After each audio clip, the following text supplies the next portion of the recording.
What's up, guys? Welcome to your 163rd Android tutorial for the new Boston. What we're going to do is we're going to set up kind of our widget class, again called Pointless Widget, and we're just going to get this working, show you guys some of the methods that we can use.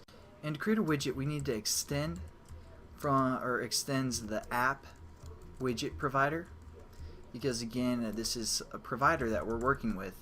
And we again just import this, and let's see what methods we can use for this. So we're just going to right click, source, override, implement methods, and as you can see we can use 5 methods: on delete, on disabled, enabled, receive, and update.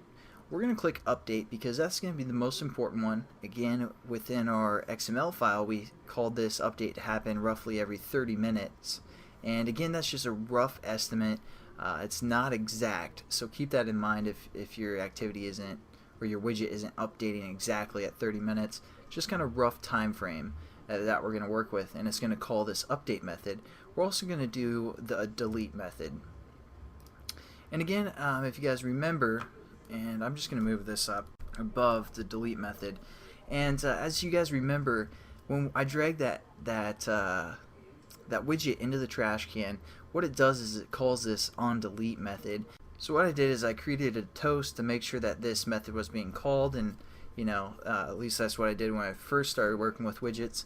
And it's always a good idea just to create toasts and display them, and hopefully they show up when they're supposed to. So we're just going to say toast make text, and we're going to refer to the context that's being passed in. As you can see, we get a context called context, so that's what we're going to refer to.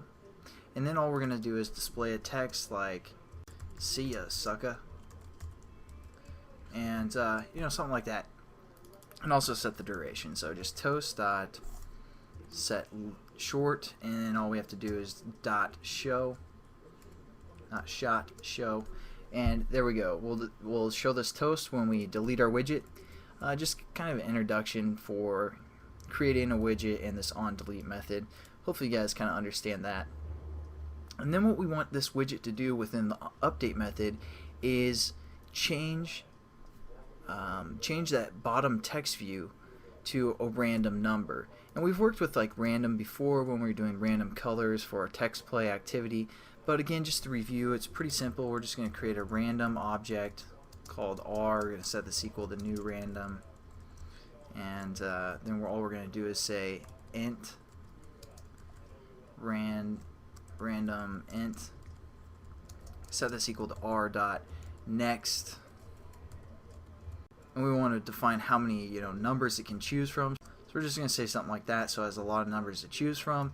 And then all we're going to do is convert that into a string, because again our text view, it displays a string. So we're going to call this rand, set that equal to the string value of the int. So we're going to say string value of our integer, which we called random int.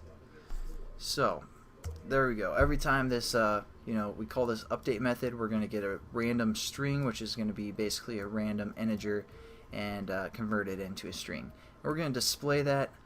I don't want to get too much into, I don't want to move too fast, so that's probably going to be it for this tutorial. Again, the update method is called when we defined it within our widget stuff XML or provider here, and that's hopefully going to be roughly every 30 minutes. And also, I don't know if you guys want to do this. I'm going to do this just to show you guys examples, but I deleted the config, and we're going to add that back later. But so you can either delete that and re-put it in later when I do, or leave it in there as well and just look at the examples I'm going to show you guys in the next few tutorials. So hopefully I'll see you guys then, and have a good day.